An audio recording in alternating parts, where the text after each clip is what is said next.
चलिए लगातार the pink city news के साथ हम बात करते हैं तमाम राजनीतिक दलों की और राजनीतिक दलों में बैठे उन लोगों की जो एक अपने आप में अलग विचारधारा रखते हैं और अलग विचारधारा के साथ जनता के बीच में अलग तरीके से अपनी इंसानियत को निभाते हैं।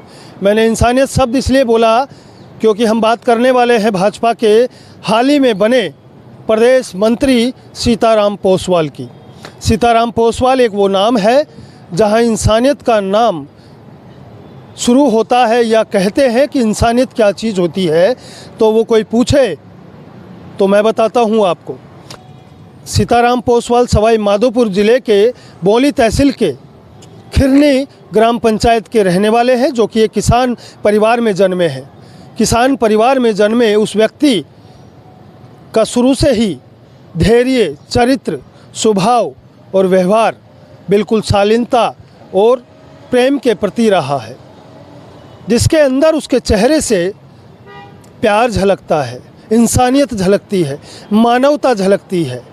मैं इसलिए इतने शब्द कह रहा हूँ क्योंकि सीताराम पोसवाल किसान परिवार में जन्म के बाद उनकी जो विचारधारा रही है, जब से वो पले बड़े स्कूल जाना शुरू किया, उसके बाद उन्होंने अपना जो संघर्ष, कह सकते हैं कि जो संघर्ष शुरू किया, वो संघर्षों के बीच कहते हैं कि दर दर की ठोकरों के साथ साथ एक चेहरे पर वो मुकाम हासिल करने का जज्बा था कि शायद हर किसी में वो चीज़ बचपन से नहीं झलकती है या वो सोच भी नहीं सकता, क्योंकि किसान परिवार में जन्मे व्यक्ति केवल वहाँ तक सीमित है कि या पढ़ लिख कर नौकरी कर ले या फिर कुछ और काम कर ले या खेतीबाड़ी कर ले।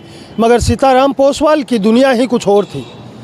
उन्होंने लगातार संघर्ष किया और एक समय ऐसा आया जहाँ पर परमात्मा ने उनकी सुनी और उस संघर्ष के बाद उन्होंने शुरू किया अपना जीवन एक धार्मिक परिवर्तन के रूप में, एक इंसानियत के रूप में, एक मानवता के रूप में, जिन्होंने कई गरीब बेसहारा परिवार की मदद कर दिखा दिया कि आज भी इंसानियत इस कलयुगी भीड़ के अंदर जिंदा है।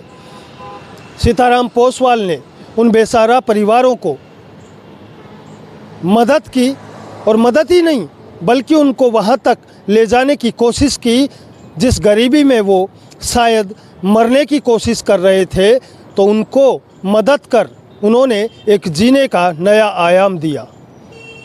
आज भारतीय जनता पार्टी यानी कि विश्व की नंबर 1 पार्टी के राजस्थान के प्रदेश मंत्री बनाए गए हैं। मुख्यमंत्री भजनलाल शर्मा के नेतृत्व और प्रदेश अध्यक्ष मदन राठौड़ के नेतृत्व में सीताराम पोसवाल लगातार प्रदेश मंत्री बनने के बाद भाजपा के हित में, भाजपा की जन कल्याणकारी योजनाओं के साथ मिलकर उनको जन जन तक पहुंचाने का काम कर रहे हैं। सीताराम पोसवाल लगातार कार्यकर्ताओं से मीटिंग कर रहे हैं, कार्यकर्ताओं से मिल रहे हैं, प्रधानमंत्री की जन कल्याणकारी योजनाओं को रूबरू करवा रहे हैं। आम जनता तक कैसे उन योजनाओं का लाभ मिल सके उसको लेकर बुजुर्ग, महिला, बच्चों तक वो प्रयास कर रहे हैं और अथक मेहनत कर रहे हैं। कह सकते हैं कि धरातल पर उतर चुके हैं और धरातल पर आज से ही नहीं, अब उनकी मैं पहले की बातें कर लेता हूं तो टोंक देवली से उन्होंने भाजपा से टिकट मांगा, मगर भाजपा से उनको टिकट नहीं मिला। विधायक के प्रत्याशी के रूप में उन्होंने वह दावेदारी घोषित की थी। दूसरी बार उन्होंने सांसद के रूप में टोंक सवाई माधोपुर से टिकट की दावेदारी की भाजपा से, मगर वहाँ भी उनको निराशा हाथ लगी। मगर उसके बावजूद भी भारतीय जनता पार्टी से जुड़ाव रखना सीताराम पोसवाल से सीखे, क्योंकि कार्यकर्ता हर तरीके का होता है, मगर सीताराम जैसा कार्यकर्ता जो टूटने के बाद भी, निराशा हाथ लगने के बाद भी भारतीय जनता पार्टी के शीर्ष नेतृत्व के नेतृत्व में काम करते रहे और आज उनको मौका दिया गया प्रदेश मंत्री बनने का। और प्रदेश मंत्री बनने के बाद सीताराम पोसवाल के चेहरे पर वो खुशी जाग उठी जिस निराशा के साथ वो कहीं न कहीं टूट चुके थे कि अब मुझे शायद कुछ मिलेगा। मगर भारतीय जनता पार्टी में कहते हैं कि भारतीय जनता पार्टी उनको ज़रूर मौका देती है जो भारतीय जनता पार्टी के हित में काम करते हैं, उनके नेतृत्व में काम करते हैं। तो सीताराम पोसवाल किसान परिवार में जन्म होने के बाद एक संघर्षशील व्यक्ति रहे और आज एक मानवता की मिसाल है। सीताराम पोसवाल के अलग अलग भिन्न क्षेत्रों में उनकी अलग अलग तरीके से पहचान की जाती है, क्योंकि गरीबों के मसीहा भी वो कहलाते हैं। गरीबों के लाखों लोगों को उन्होंने, बेसहारा परिवार को जो मदद कर उन्होंने एक नया आयाम दिया है इंसानियत का, वो कहीं न कहीं इस कलयुग में देखने वाली बात है।